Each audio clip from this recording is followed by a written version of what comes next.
Very excited to make this free-to-play farming guide. I want to thank everyone that liked last video I made like this, which was several months ago. Huge response, but we're joined today with Valley Flying, remaking this video, and tell me, why are we making this video? Oh, there's been a lot of changes in the game since then. Many teams have come out, and a particular team has become farmable that we're going to talk about in just a little bit. And I got two words to explain why we're remaking this video, and that is Sinister 6.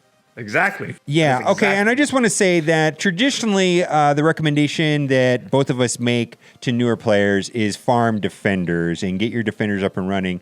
And I'm going to say right now, defenders are good and still viable in many different game modes, but where would you put defenders now? They just kind of are slipping away, right? Everybody else is growing and they're staying the same. They are staying the same. I don't know exactly where I place them, but somewhere in the top 5 to top 10. Or somewhere in between 5 and 10 in the rankings of best teams. Somewhere around And there. the reason why I'm no longer going to suggest that, even though they're still an okay team, is that they don't really help you move towards a legendary. And we have the Sinister 6 now, and the Sinister 6 is going to be made available in various free-to-play farming nodes throughout the game. And that is going to be our suggestion, mostly because I believe they're comparable in power level as far as efficiency, but more importantly than that, they help you to unlock 2 key legendary characters, Shuri and Invisible Woman. Yes. How does that sound? That's an awesome value. Yeah. so everything changes with this. Let's just start at the very beginning, and we're going to go through the 4 main areas to farm in the game, and it's basically the 3 farmable nodes: the Blitz Store, Raid Store, Arena Store, and then we're going to talk about the farmable campaign nodes. So why don't we start in the Blitz Store, and what are you suggesting here in the Blitz Store? All right, Blitz, we got a couple different options. We got a couple different characters that help you unlock Star-Lord, and he's not there yet, but Rhino is supposed to be coming to the Blitz Store, and that's who I'd go with: the Rhino, Gamora, and Mantis. They all help you. They all help you. Yeah, so that's my suggestion right now. Is I'm actually hoarding currency right now because Rhino is going to be coming to this store. And then my second suggestion is to focus on Guardians and to get Star-Lord as a legendary event. And the main thing about Guardians and Star-Lord is that they're also a key component in a Minerva team to getting Ultron, and Star-Lord's an amazing character. And here in the Blitz Store, you know, in addition to Rhino, which is coming, we've got Mantis and Gamora is our recommendation. Let's go to the Raid Store. Where do you start in the Raid Store? I think you got to start with the Sinister 6, and Mysterio's not there yet. He's going to be there. So anytime you see Mysterio pop up, you want to look for him, but you cannot forget that guy that you're having your pointer on right there, Rocket, the main guy that goes with Star-Lord. Yeah. So awesome same thing. I'm saving currency for this right here, and I'm saving it for Mysterio so that I can get Invisible Woman. And then, you know, my other suggestion there would be Rocket. Absolutely.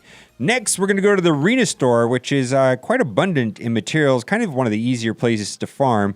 And coming to the Arena Store is going to be Vulture, which is part of the Sinister 6. And then who addition to that would you farm here in this store? I got to go with Drax. Not the best character on the list, but he's going to help you with that Star-Lord unlock. So looking long-term, I think he's going to give you the most bang for your buck when you farm him. So Drax, definitely. And I do want to mention Shield Security, and not necessarily suggesting anybody like go hard to get Iron Man. Iron Man is probably the most lackluster legendary characters, and I know a lot of people just want Iron Man because he's Iron Man, but really, you know, the whole purpose of Shield Security and the Shield minions is eventually when you unlock Nick Fury, makes up one of the best teams in the entire game, and you know, you can double down by getting the Shield Security, which works with Nick Fury, and then also helps you unlock Iron Man, which eventually turns into a good team, but, you know, it's hard to get power armor, right? Yeah, I mean, if you're a new player right now starting off, you're probably going to have those last key members, the Falcon and Rescue, eventually available for you to farm if you start working on these guys right now. So I wouldn't focus too much on your shield team if you're starting off. They'll come when they come. Okay. Kind of how I think. And then we're going to talk about farmable nodes. Ooh, and we're going to talk about 4 characters that you should be farming right away. And we're just going to try to keep it simple because there's a lot of good characters to farm. The first one is Green Goblin. And why would you want to farm Green Goblin? Sinister Six. He's the last member of the Sinister Six or not the last, but one of the members of the Sinister Six that you're going to need to unlock 2 legendary characters. So if you have access to that stage, the Nexus 5-6, definitely want to be working on Green Goblin, especially if you're and it newer just player. takes a long time. Like, I think I've just finally got him to 7 stars, and I've been farming him every day since he's been farmable. That's been months, right? I still don't have him at 7 stars, and I've been farming him almost every day. So yeah. And in addition to Green Goblin, in a node to be disclosed here soon would be Shocker.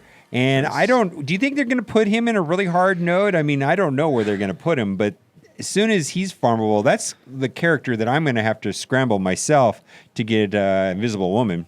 Yeah, I mean, unless they're unlocking like more of the Nexus, I don't see them going too much harder than where Green Goblin is. So I'm expecting maybe a Nexus or a Villains. I'm just looking at where the ABCs and the basic catalysts are that they have spots for characters. So probably a Nexus or Villains is where I'm suspecting him. Right. But it should be easy. He should be easy. This is a beginner team. Yeah.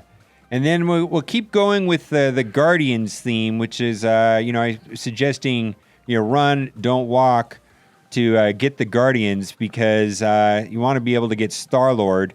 Rocket, Drax, Gamora, and Mantis are all farmable earlier in the video, but Groot is in a farmable node, and he's a key component, very useful also in getting Ultron, quite amazing, and he's farmable on Nexus 2-9, so that's pretty easy to do early on, right? Yeah, he's also part of that BKE raid team that works very well, key part of that, so you're getting a lot of benefit from going Groot early on. Okay.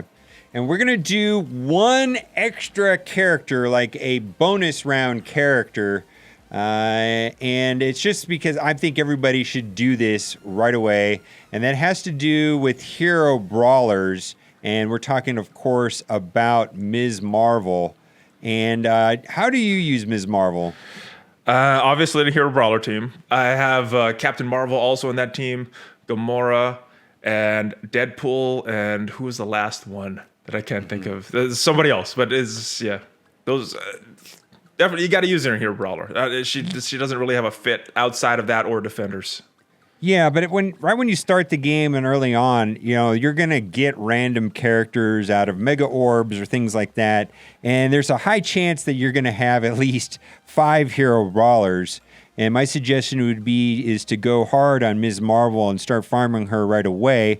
You can unlock her inside of Mystic 2-6, so relatively early on. And then, like I said, there is a ton of hero brawlers to use. You could use Gamora, Black Panther, Captain Marvel, Wolverine, all of these characters right here. With her, make a hero brawler team, which is going to be effective at a minimum in Alliance Wars and Blitz, right? Yeah, you use them in a lot of different scenarios. If they're high enough, they could punch across at a lot of the meta teams. Not necessarily punching up, but this hero brawler team can punch across and down at all the meta teams pretty well. So. Okay. There's definitely a lot of things to do in this game, and with the legendaries, it's become a lot of stuff to do. It's always something to do, whether it's getting your Kree minions to get Nick Fury, and then getting your Shield minions to get Iron Man, getting your Guardians to get Star-Lord. Or Nobu for Phoenix, right? Yeah, I know you didn't forget about him. is a train wreck of the requirements, but I got to give them props for the Sinister Six. I was kind of annoyed at first because I was like, oh my goodness, I'm going to have to panic farm to get Invisible Woman. But now that I look at it, it's like, hey, this is a really cool free-to-play way of getting 2 legendary characters, both Shuri and Invisible Woman. I just think that's fantastic. Yeah, I agree. At first, that initial unlock is a little harder, but when you look long term, especially for newer players, I think this is an awesome thing that they did by making it Sinister Six. Yeah, it's kind of a big deal. Yeah. And I'm not telling people to not get Defenders, but I would go this way first. Absolutely, right? Yeah, that's my number one priority as well if I'm a new player. Sinister Six, as soon as they get their notes. Well, now it's time for the giveaway. Yeah, baby. I really hope you liked this video today, because if you did, you are in luck. For every single person that likes this video, you will be getting for free in your account an 8-star Doc Ock. This is not a scam. It's awesome. I love it. I actually thought that the Sinister Six was going to be required for Doc Ock, but I think this outcome was quite good. It's in itself too, right? I like what they did. The double legendary character unlock, I think, was nice, especially for medium. Be sure to head over to Valley Flying's channel. He puts up a monthly video of the top 10 free-to-play characters. That's one of probably your best series on your channel. One of them, right? One of them, yeah. Yeah. And we got a bunch there. So yeah, stop he by. Does that every month, and so be sure to head over there. All right, guys, thanks for watching, and keep on gaming.